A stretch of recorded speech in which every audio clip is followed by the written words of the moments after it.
बिस्मिल्लाहिर्रहमानिर्रहीम। अस्सलाम वालेकुम दोस्तों, मैं आपका होस्ट हसनैन रज़ा एक बार फिर आपकी खिदमत में हाज़िर हूँ। दोस्तों, आज जो शख्सियत हमारे साथ मौजूद है, उसको मैं ये कहूँ कि वो शख्सियत मेरे भाई जैसी है। जब भी कोई मुश्किल पड़ती है, तो वो मेरे साथ शाना बशाना मेरे साथ खड़े होते हैं। और ये कहा जाए कि वो लीडर इन मेकिंग फ्यूचर के लीडर हैं। वो हमारे साथ मौजूद हैं पाकिस्तान यूथ पार्लियामेंट के जॉइंट सेक्रेटरी जनाब मोहम्मद हारून साहब। अस्सलाम वालेकुम हारून साहब, क्या हाल है? वालेकुम अस्सलाम। अल्लाह का शुक्र हसनैन, आप सुनाएं आप कैसे हैं? और सबसे पहले तो बहुत बहुत शुक्रिया इस नाचिस का इंटरव्यू और इस इतनी तारीफ़ करने के लिए। नहीं नहीं नहीं भाई, बिल्कुल आप इस तारीफ के बिल्कुल मुस्तहिक हैं। अच्छा हारून, ये बताएं कि अभी आपकी एक जर्नी शुरू हुई है, आप इस मकाम पे पहुंचे हैं कि हुँ, आज आप एक बहुत मुस्तनद और एक यूं कहा जाए एक बहुत बड़े इदारे के जॉइंट सेक्रेटरी पर हैं। हुँ, तो बेशक आप इस सफर के दौरान कुछ मुश्किलात का भी सामना आपको हुँ। हुआ होगा, और बहुत सारी चीजें आपने फेस करी होंगी। तो आप हमारी ऑडियंस को बताना चाहेंगे कि आपने इस सफर के दौरान किन किन मुश्किलात का आपने सामना किया? अच्छा हसनैन, जहाँ तक सक्सेस स्टोरी की बात की जाए तो सबसे पहले तो आपको ये डिसाइड करना पड़ता है exactly what you want and where you want to go. Okay, और बिल्कुल आपको प्लान बिल्कुल। बनाना पड़ता है और उस प्लान के मुताबिक आपको चलना पड़ता है। इसकी मिसाल मैं इस तरह देना चाहूँगा, अगर आप एक फुटबॉल की ग्राउंड में सिर्फ गोल लेके घूमते रहें तो उसका कोई फ़ायदा नहीं है जब तक आपको पता ना हो कि आपको गोल कहाँ करना है। तो जब तक बिल्कुल आपके पास प्लान होगा और कोई गोल होगा तभी कुछ अचीव करते हैं। और जहाँ तक मेरी सक्सेस स्टोरी की बात है तो मैं आपको ये बताना चाहूँगा, जिस फैमिली जिस बैकग्राउंड से मैं बिलोंग करता हूँ, तो उस फैमिली में बड़ा मोटिवेट किया जाता है स्टार्ट से ही बच्चे को कि आपको कुछ करना है, कुछ अचीव करना है, और वही चीज़ें आपको बहुत इस काबिल बनाती हैं कि आप कुछ अचीव करें। और जहाँ तक मेरी स्ट्रगल्स की बात है कि मैंने कितनी स्ट्रगल्स की, और क्योंकि स्ट्रगल्स आपको पता है कि जब आप एक फेज़ में होते हैं, स्टार्टिंग फेज़ में होते हैं, आप एक्सपीरियंस नहीं होते, तो आपको बिल्कुल बिल्कुल। डिफरेंट ओपिनियंस लेने पड़ते हैं डिफरेंट पीपल से। तो उन लोगों से जब आप अलग, क्योंकि हर किसी की अपनी अपनी राय होती है और हर कोई अपनी अपनी राय देता है, और आप उसमें कन्फ्यूजन के शिकार हो जाते हैं और आप कुछ ऐसा कर जाते हैं जो आपको मीन्स आप जिस तरफ जाना नहीं चाहते। और इस तरीके से आपको क्या होता है कि आप जब बढ़ते रहते हैं, आपको समझ आती हैं चीज़ें, आप एक्सपीरियंस मिलता है, तो आप इसी तरीके से आगे बढ़ते रहते हैं। और मेरी भी कुछ कहानी ऐसी है कि आपको जब आप आगे बढ़ते हैं तो आपको रिजेक्शन होती है, और उसी बिल्कुल रिजेक्शन से आपको फियर बढ़ता है और एक कॉन्फिडेंस की कमी होती है। मगर वही शख्स कामयाब होता है जो इन चीज़ों से लड़े, सबसे पहले तो फेयर और कॉन्फिडेंस। और मेरी भी कहानी, बस मैं यही कहूँगा कि मैंने फ़ाइट की इन्हीं दो चीज़ों से, तो तभी जाके मैं इस मकाम पे पहुँचा हूँ। बिल्कुल, बेशक आपकी जो स्ट्रगल है वो आपको हम खराज तहसीन पेश करते हैं आपकी इस थैंक स्ट्रगल यू। पर। और बस आपके लिए यही दुआ गो है कि आप बस फ्यूचर में आपको हम एक लीडर की हैसियत से हम आपको देखना चाहते हैं। अच्छा शुक्रिया। हारून साहब, ये हमें बताइए कि अगर हम जनरल लेवल पे अगर हम बात करें दीगर सोशल हुँ, एनजीओज वगैरह की, तो हुँ, किसी भी कंट्री पर किसी भी कंट्री में जो सोशल एनजीओज होती हैं, वो किस तरीके हुँ, से उस हुँ। कंट्री की डेवलपमेंट में किस तरीके से किरदार अदा करती है, वो इस पे जरा रोशनी डालें। अच्छा, अच्छा, जहाँ तक बात है एनजीओज़ का इम्पैक्ट हमारी कंट्री की सक्सेस में, तो उसके लिए मैं ये कहना चाहूँगा कि जिस जगह गवर्नमेंट, क्योंकि हम एक अंडर डेवलप्ड कंट्रीज़ में से शुमार होते हैं, जो कि डेवलपिंग कंट्रीज़ हैं, पाकिस्तान एक डेवलपिंग कंट्री है, तो ऐसे कंट्रीज़ में गवर्नमेंट हर जगह नहीं पहुँच सकती, तो इसमें एनजीओज़ अपना बड़ा कलीदी किरदार अदा अच्छा, करती हैं अगर उन लोगों अगर तक। हम दीगर हुँ, दीगर दीगर सॉरी हारून, मैं आपको कता कलामी के लिए माफ। जी, अगर जी। हम दीगर मुल्कों पे बात करें, दीगर मुल्कों के हवाले से अगर हम बात करें, दीगर मुल्कों हुँ। में सोशल एनजीओ किस तरीके से काम करती है? अगर हम वेस्टर्न या दूसरी कंट्रीज की तरफ जाएं, यूरोप की तरफ, तो वहां पर तो माशाल्लाह से बहुत ही वो तरक्की याफ्ता ममालिक है, लेकिन वहां पर सोशल एनजीओ किस तरीके से अपना काम अंजाम देती है, ये जरा हमें बताएं। अच्छा, जहाँ तक बाहर मुल्कों की वो है, अगर आप वेस्टर्न कंट्रीज़ की बात करेंगे तो वहाँ लोगों के मसाइल कुछ और हैं और हमारे यहाँ मसाइल कुछ और हैं। क्योंकि हम लड़ रहे हैं गुर्बत से, हमारे पास यूथ तो है, मगर वो यूथ सोशल ऑर्गेनाइजेशंस के बजाय आने के, वो एक गलत वे की तरफ जा रहे हैं। और मुझे लगता है कि पाकिस्तान में इतनी एनजीओज होने के बावजूद भी हम जो इतना डाउनवर्ड जा रहे हैं, उसकी वजह यही है कि हमारी यूथ पार्टिसिपेट नहीं कर रही उन एनजीओज में जो फलाही काम कर रहे हैं लोगों की सक्सेस के लिए, या लोगों को कुछ जो गवर्नमेंट की हेल्प कर रहे हैं, गवर्नमेंट के शाना बशाना चल रहे हैं। तो मेरे ख्याल से हमारे जो मसाइल हैं वो मसाइल अलग हैं और उनके मसाइल अलग हैं। तो बस यही कहना चाहूँगा मैं। अच्छा, आपने बात करी यूथ के हवाले से, हमारी यूथ इतनी एक्टिव हम्म, नहीं है, तो इसकी जो मुझे वजूहत समझ आती है वो ड्रग एडिक्शन और दीगर चीज़ों के अंदर मुलव्वस जो हमारे यूथ हम्म, पाई जाती हैं। तो इस हवाले से हम्म। गवर्नमेंट को क्या इक़दाम करने चाहिए? गवर्नमेंट को कोई ऐसे प्रोग्राम्स इंट्रोड्यूस करवाने चाहिए ताकि इन यूथ को एंगेज रखा जा सके, या समाजी जो तंजीमें हैं उनको कुछ करना चाहिए? अच्छा, सबसे पहले तो मैं ये कहना चाहूँगा कि हमारी गवर्नमेंट को, क्योंकि हमारी, आपको पता है कि इस पैंडेमिक की वजह से हमारी गवर्नमेंट को डिफरेंट इश्यूज़ का सामना है, चाहे वो इकोनॉमिकल हों, चाहे वो इंटरनेशनली आपके बॉर्डर के मसले और समथिंग लाइक दैट। तो इसमें हमें इंडिविजुअल, जो इंडिविजुअल बंदा है, हर एक बंदे को अपनी ज़िम्मेदारी समझनी होगी कि हमें क्या करना है, क्योंकि ये ना ही एनजीओज कुछ कर सकती है, ना ही गवर्नमेंट कुछ कर सकती है। हमें अपने आप से ये अहद करना पड़ेगा, as a citizen, as a responsible citizen, हमें ये अपनी जिम्मेदारी को समझना होगा कि हमें क्या करना है, और तब ही जाके पाकिस्तान स्टेबिलिटी की तरफ आएगा। अच्छा हारून साहब, आपको ये नहीं लगता कि जो हमारी यूथ है, अगर हम लोगों की भी बात करें, जो भी हमारे जो बड़े हैं, इन पूरे ये जो हमारी जनरेशन चल रही है, इसमें कुछ अवेयरनेस वगैरह की कमी आपको नहीं लग रही बिल्कुल?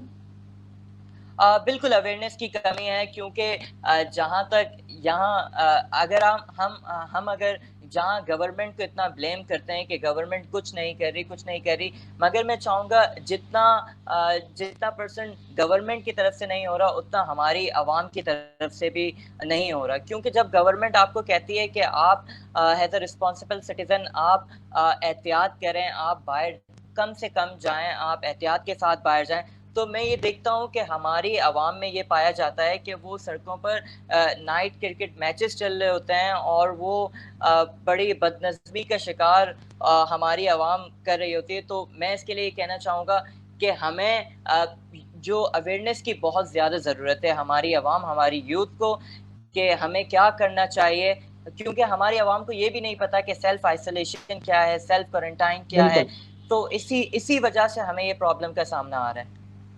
अच्छा, एक आप डेली मिसाल जो रोज़ाना की रोज़मर्रा हुँ, मर्रा की बुनियाद पे ये भी एग्जांपल ले सकते हैं अवेयरनेस के हवाले से, कि जो हमारी हुँ, गवर्नमेंट है, यूसी लेवल पे उन्होंने डस्टबिन्स जगह-जगह पे उन्होंने रखे हुए हैं। आप मेरी इस बिल्कुल। बात से एग्री करेंगे।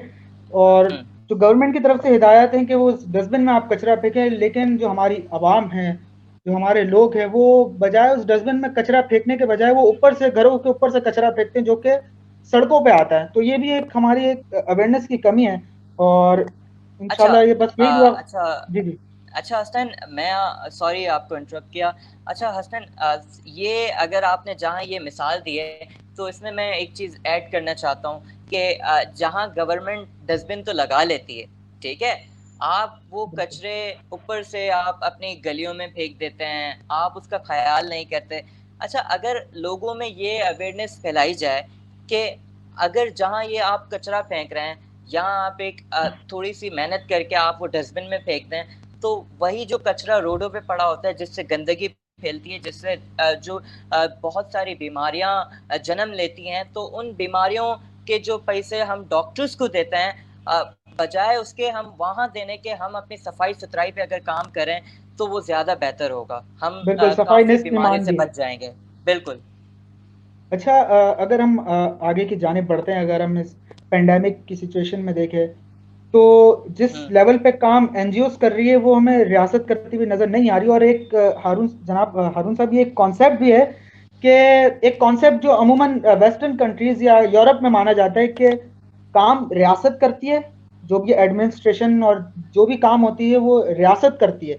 कोई भी फलाही इदारा वो काम को नहीं करता। हाँ, अगर रियासत की किसी हम्म, काम में कमी रह जाती है, तो उस कमी को पूरा करने के लिए सोशल एनजीओज़ आती हैं, और उस कमी को हम्म, सोशल एनजीओज़ पूरा करती है।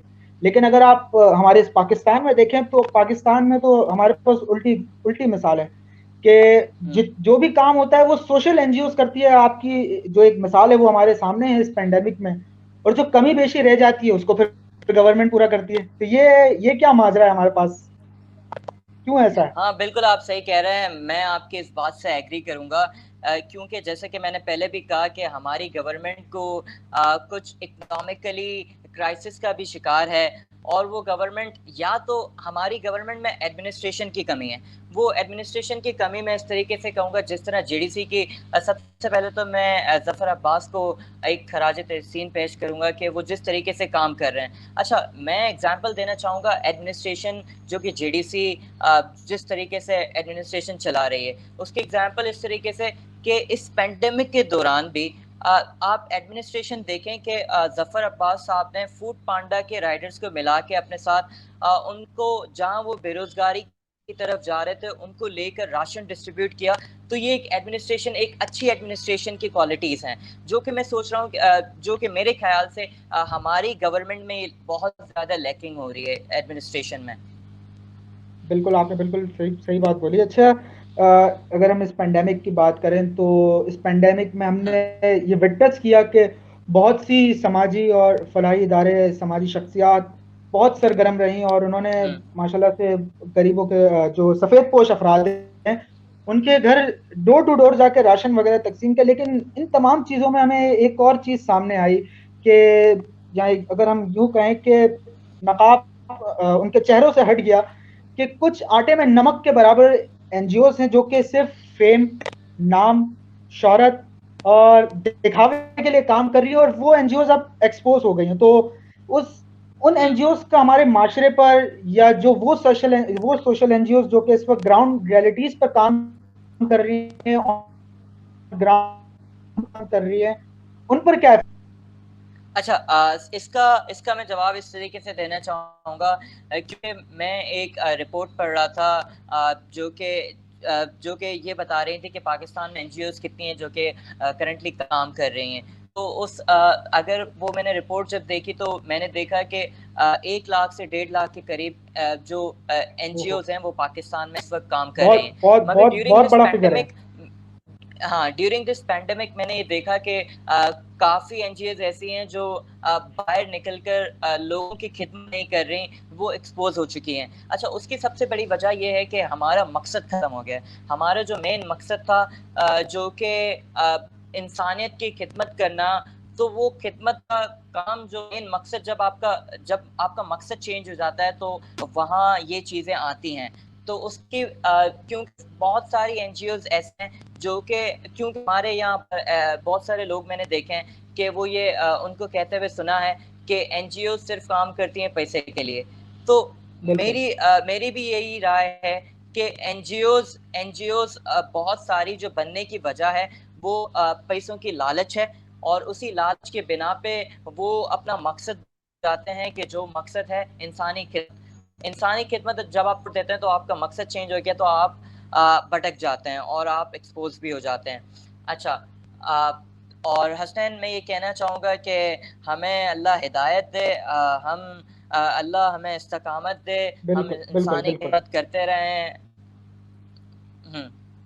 अच्छा, और हारून, गवर्नमेंट के इदारों को भी चाहिए कि वो जब किसी भी सोशल एनजीओ या फलाही इदारे को रजिस्टर्ड करे तो पूरे एक मैकेनिज्म और पूरे एक फिल्टर प्रोसेस से गुजार के करे, ताकि उसके अंदर कोई फेक एनजीओज या हम्म। कोई एक ऐसी फेक चीज़ ना आ जाए। क्योंकि जब ये फेक एनजीओज मार्केट में आती हैं, तो लोगों का उन पर से जो उन एनजीओ पर से भरोसा उठ जाता है, जो कि ग्राउंड पे काम कर रही होती है, जो कि हमें ग्राउंड पे काम करते हुए नजर आ रही होती है, उन पर से फिर लोगों का भरोसा उठ जाता है। अब अच्छा, अगर हम हाँ बिल्कुल, उसके आप सही कह रहे जी हैं। जी जी एक एग्जांपल मैं देना चाहूँगा, वो क्या है ना, एक मछली पूरे तालाब को गंदा कर देती है, और वही वही एनजीओज के साथ हो रहा है कि जहाँ इतनी सारी एक काम कर रही हैं जो नाम से तो एनजीओ हैं, मगर उनका मकसद कुछ और है। तो इसी बिना पे जो रियलिस्टिक तौर पे काम कर रही हैं, जो इंसान हैं, उनको भी बदनाम किया जा रहा है कि वो भी उनका भी मकसद कोई और है, मगर ऐसा नहीं है, क्योंकि five fingers are not equal, everyone is doing, so उनको करें और जो कर रहे हैं उनके काम को एक्नॉलेज भी किया जाए ताकि उनकी हौसला अफजाई हो। बिल्कुल, आपने बिल्कुल सही बात करी हारून। अच्छा, अब हमारे सवालात के जो सिलसिला है वो ख़त्म होने पर है। आखिरी जो मेरा सवाल आपसे ये है कि ये जो इस पेंडेमिक या कोविड-19 की जो सूरत हाल चल रही है, जो चल रही थी, उसमें हमने देखा कि सोशल एनजीओज़ हैं, समाजी इदारे हैं, समाजी शख्सियात हैं, वो बढ़ चढ़कर कामों में हिस्सा ले रही थी, सफ़ेदपोश अफराद को राशन फराहम कर रही थी। तो अब जो हमारे पास सूरत हाल जो मौजूद है, उसमें किस तरीके से जो सोशल एनजीओज़ है वो रियासत, गवर्नमेंट, वफाक, सूबों, किसी के साथ आप बोल लें यूसी लेवल पे किस तरीके से मिलकर ये शाना बशाना रहकर काम कर सकती है, ये इस पर आप हमें बताएं जरा।